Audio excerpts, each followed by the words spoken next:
মোগল সম্রাট আকবর থেকে বেশ কিছু প্রশ্ন জিজ্ঞাসা করা হয়, যার কারণে আকবর সম্পর্কে যেগুলো লাইন বিশেষ দরকার, ইম্পর্টেন্স, এক জায়গায় লিখে সেটা আমি বলে দিচ্ছি। মোগল সম্রাট আকবর আপনি জানতে হবে যে 1526 সাল থেকে 1862 সাল পর্যন্ত যে সমস্ত মোগল শাসকরা ছিল তাদের মধ্যে বেশ কিছু শাসকের গুরুত্বপূর্ণ কাজগুলো পরীক্ষাতে বারবার জিজ্ঞেস করা হয়। প্রথমে এই যে 15 জন শাসক, বাবর, হুমায়ুন, আকবর, জাহাঙ্গীর, শাহজাহান, ঔরঙ্গজেব, বাহাদুর শাহ, যাকে শাহ আলম বলছি, জাহানদার শাহ, ফারুক সিয়র, মোগল মোহাম্মদ শাহ, আহমদ শাহ, তারপরে দ্বিতীয় আলমগীর, দ্বিতীয় শাহ আলম, দ্বিতীয় আকবর, দ্বিতীয় বাহাদুর, এই 15 জন শাসক দিল্লির সিংহাসনে বসেছিলেন। তাদের সম্পর্কে আমাদের জানতে হবে। তার মধ্যে আমি বেশ কয়েকজন, যেমন হচ্ছে প্রথম 6 জনের উপরে ভালো করে লেখা রয়েছে, আমার পিডিএফ আকারে রয়েছে। আজকে আমি প্রথমে মোগল সম্রাট আকবরটাকে বলবো, পরের ভিডিওতে আমি মোগল পুরোটাই দিয়ে দেব।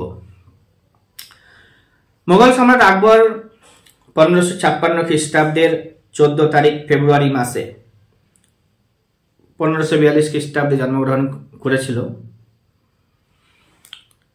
আর 1556 খ্রিস্টাব্দের 14 তারিখে ফেব্রুয়ারি মাসে সিংহাসনে বসেন এবং তিনি শাহেনশাহ বলি উপাধি নিয়েছিলেন। আকবরের প্রথম শাসনকালকে রিজেন্সি বলা হয়, যার টাইম পিরিয়ড পরীক্ষাতে আসে 1556, অর্থাৎ 1556 সাল থেকে 1560 সাল পর্যন্ত 60 রিজেন্সি বলা হয়। হুমায়ুনের মৃত্যুর পর চুনার দুর্গের অধিপতি, হুমায়ুন পুত্র ছিল, হুমায়ুনের মৃত্যুর পর চুনার দুর্গের অধিপতি আদিল শাহ ও তার হিন্দু সেনাপতি হিমু দিল্লি ও আগ্রা দখল করে নেয়। হিমু দিল্লির সিংহাসনে বসে এবং বিক্রমজিৎ উপাধি ধারণ করে। কি হলো? হুমায়ুনের মৃত্যুর পর চুনার দুর্গের অধিপতি আদিল শাহ ও তার হিন্দু সেনাপতি হিমু দিল্লি ও আগ্রা দখল করে নেয়। হিমু দিল্লির সিংহাসনে বসে যায় এবং বিক্রমজিৎ উপাধি নিয়েছিল। পরীক্ষাতে আসে বিক্রমজিৎ উপাধিকে ধারণ করেছিলেন হিমু। আকবর বৈরাম খাঁর সাহায্যে 1556 খ্রিস্টাব্দে 5 তারিখে নভেম্বর মাসে পানিপথের দ্বিতীয় যুদ্ধে হিমুকে পরাজিত করে দিল্লি পুনরুদ্ধার করেন। আকবর বৈরাম খাঁর তত্ত্বাবধানে আজমির 1558 খ্রিস্টাব্দে, গোয়ালিয়র 1559 খ্রিস্টাব্দে, লখনৌ ও জয়পুর 1560 খ্রিস্টাব্দে জয় করেন। 1560 খ্রিস্টাব্দে আকবর বৈরাম খাঁকে পদচ্যুত করেন এবং মোকামার ঘাট পথে বৈরাম খাঁ আফগান আততায়ীর হাতে নিহত হন। আততায়ীর নাম পরে জানা যায় মোবারক খান। 1560 থেকে 62 সাল পর্যন্ত শাসনকালকে আকবরের পেটিকোট শাসন বলেছেন ঐতিহাসিক ভিনসেন্ট স্মিথ। 1560 থেকে 1562 খ্রিস্টাব্দ পর্যন্ত শাসনকালকে আকবরের পেটিকোট শাসন বলেছেন। কে বলেছেন? ঐতিহাসিক ভিনসেন্ট স্মিথ। 1562 খ্রিস্টাব্দে অম্বরের রাজা বিহারী মল আকবরের বশ্যতা স্বীকার করেছিলেন। 1562 খ্রিস্টাব্দে অম্বরের রাজা বিহারী মল আকবরের বশ্যতা স্বীকার করেছেন। আকবরের রাজ্যাভিষেক হয় পাঞ্জাবের কালানোর দুর্গে। আকবর বৈরাম খাঁকে খান উপাধিও দিয়েছিলেন। আকবরের রাজ্যাভিষেক হয়েছিল পাঞ্জাবের কালানোর দুর্গে। আকবর বৈরাম খাঁকে খানান উপাধিও দিয়েছিলেন। আকবর 1564 সালে নিজের হাতে সিংহাসনের ভার গ্রহণ করেন এবং প্রথমেই গন্ডোয়ানার হিন্দু রাজ্যটি আক্রমণ করেছিলেন। তখন গন্ডোয়ানার রাজমাতা দুর্গাবতী ছিলেন একজন বীরাঙ্গনা রমণী এবং নাবালক পুত্র বীর নারায়ণের অভিভাবিকা হিসেবে রাজ্যটি শাসন করতেন। লাইনটি আরেকবার বলবো। আকবর 1564 খ্রিস্টাব্দে নিজের হাতে সিংহাসনের দায়িত্বভার গ্রহণ করেন এবং প্রথমেই গন্ডোয়ানার হিন্দু রাজ্যটি আক্রমণ করেন। তখন গন্ডোয়ানার রাজমাতা দুর্গাবতী ছিলেন একজন বীরাঙ্গনা রমণী এবং নাবালক পুত্র বীর নারায়ণের অভিভাবিকা হিসেবে রাজ্যটি শাসন করতেন। এরপরে আকবর বেশ কিছু রাজ্য জয় করেছেন, সেগুলো পরীক্ষাতে মেলাতে দেয়। যেমন হচ্ছে চিতোর। আকবর চিতোর জয় করেছিলেন 1568 খ্রিস্টাব্দে। রণথম্বর জয় করেছিলেন 1569 খ্রিস্টাব্দে। কালিঞ্জর দখল করেছিলেন 1569 খ্রিস্টাব্দে। বিকানির দখল করেছিলেন 1570 খ্রিস্টাব্দে। রাজস্থানের জয়সলমীর দখল করেছিলেন 1570 খ্রিস্টাব্দে। রাজস্থানে মারওয়ার রয়েছে, সেটা দখল করেছিলেন 1570 খ্রিস্টাব্দে। আকবরের শেষ রাজ্য জয় অসিরগড় দুর্গ 1601 খ্রিস্টাব্দে। আকবর মারা যায় 1605 খ্রিস্টাব্দে। আকবর বাংলায় 12 ভূঁইয়াদের সাথে সংগ্রাম করেছিলেন। আকবর বাংলায় 12 ভূঁইয়াদের সাথে সংগ্রাম করেছিলেন। 1576 খ্রিস্টাব্দে 18 তারিখে জুন মাসে আকবর ও রানা প্রতাপের মধ্যে 1576 খ্রিস্টাব্দে 18 তারিখে জুন মাসে আকবর ও রানা প্রতাপের মধ্যে হলদি ঘাটের যুদ্ধ সংঘটিত হয়। গুজরাট জয়ের স্মারক রূপে আকবর ফতেপুর সিক্রিতে বিশ্ববিখ্যাত বুলন্দ দরওয়াজা নির্মাণ করেছিলেন। গুজরাট জয়ের স্মারক রূপে আকবর ফতেপুর সিক্রিতে বিশ্ববিখ্যাত বুলন্দ দরওয়াজা নির্মাণ করেছিলেন। 1592 খ্রিস্টাব্দে মানসিংহ বাংলার সুবেদার নিযুক্ত হন এবং 1592 সালে মানসিংহ উড়িষ্যা জয় করেন। এভাবে বাংলা, বিহার ও উড়িষ্যায় মোগল আধিপত্য প্রতিষ্ঠিত হয়। আরেকবার বলবো, 1592 খ্রিস্টাব্দে মানসিংহ বাংলার সুবেদার নিযুক্ত হন এবং 1592 খ্রিস্টাব্দে মানসিংহ উড়িষ্যা জয় করেন। এভাবে বাংলা, বিহার, উড়িষ্যায় মোগল আধিপত্য প্রতিষ্ঠিত হয়। আকবরের আমলে সুবার সংখ্যা ছিল 15টি। সুবা শব্দের অর্থ প্রদেশ বা রাজ্য। বর্তমানে ভারতে 28টি রাজ্য আছে। সে সময় আকবর যে সমস্ত অঞ্চলগুলোকে জয় করেছিলেন সেগুলোকে 15টি সুবাতে বিভক্ত করেছিলেন।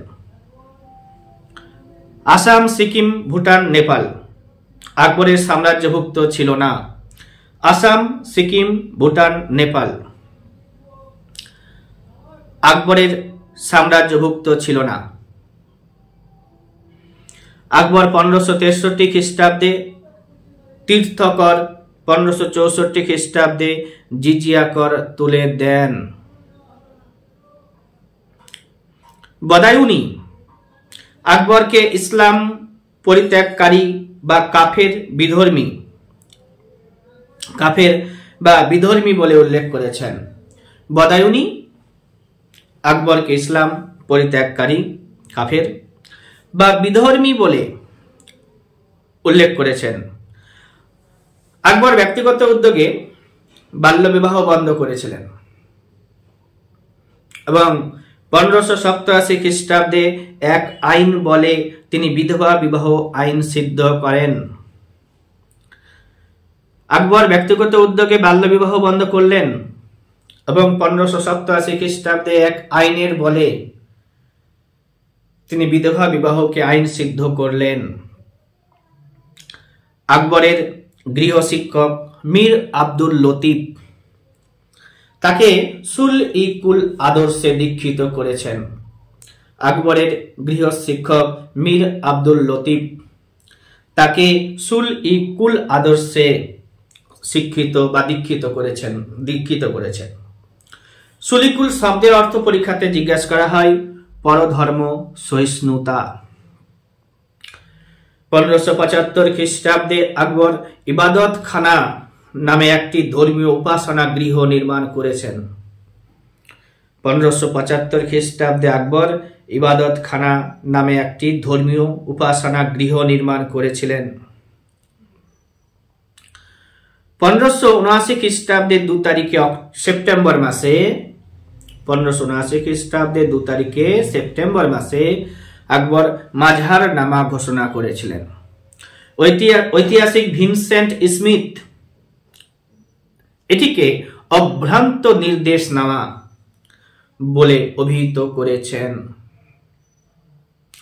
1582 খ্রিস্টাব্দে আকবর দিন-ই-ইলাহি প্রবর্তন করেছিলেন। 1582 খ্রিস্টাব্দে আকবর দিন-ই-ইলাহি প্রবর্তন করেছিলেন। রাজস্ব সংক্রান্ত বিষয়ে আকবরের প্রধান পরামর্শদাতা ছিলেন রাজা টডরমল। রাজস্ব সংক্রান্ত বিষয়ে আকবরের প্রধান পরামর্শদাতা ছিলেন টডরমল।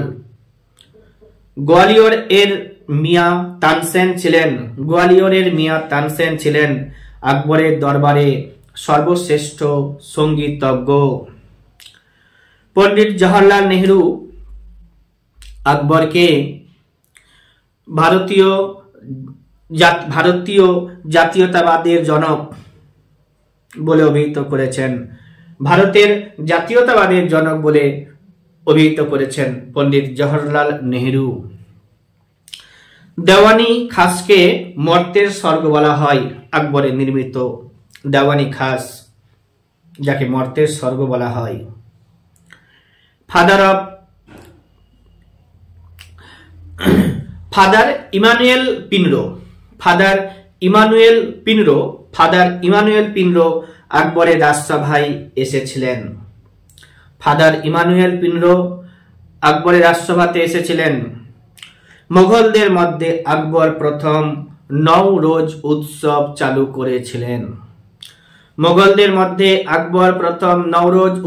চালু করেছিলেন।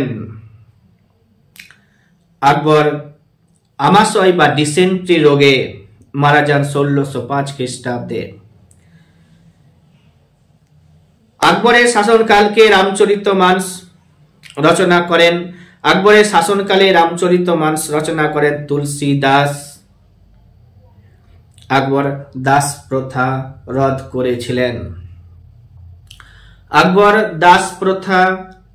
করেছিলেন। আকবরের আমলে ফার্সি অনুবাদ গ্রন্থগুলি হলো নিম্নরূপ। আকবরের আমলে বেশ কিছু গ্রন্থ ফার্সি ভাষায় অনুবাদ করা হয়। সেগুলো এর নাম বলবো, গ্রন্থের নাম এবং অনুবাদক যারা অনুবাদ করেছেন তাদের নাম বলে দিচ্ছি। রামায়ণকে ফার্সি ভাষায় অনুবাদ করেছিলেন বদায়ুনি। লীলাবতীকে ফার্সি ভাষায় অনুবাদ করেছিলেন ফৈজি। রাস্তরঙ্গিনীকে ফার্সি ভাষায় অনুবাদ করেছিলেন মুলা শাহ মোহাম্মদ। অথর্ববেদকে ইব্রাহিম সিরহিন্দি অনুবাদ করেন। কাশ্মীরের ইতিহাস মৌলানা শাহ ফার্সি ভাষায় অনুবাদ করেন। জাতক মগমল খাঁ, জাতককে মগমল খাঁ। আর নল দয় মন্ত্রীকে ফৈজি, নল দয় মন্ত্রীকে ফৈজি ফার্সি ভাষায় অনুবাদ করেছিলেন। পঞ্চতন্ত্রকে আবুল ফজল ফার্সি ভাষায় অনুবাদ করেছিলেন। আমার সংরক্ষণে আকবর সম্পর্কে এতটুকুই লিখে রেখেছিলাম, যেগুলোই পরীক্ষাতে আসে, কম্পিটিটিভ পরীক্ষাতে।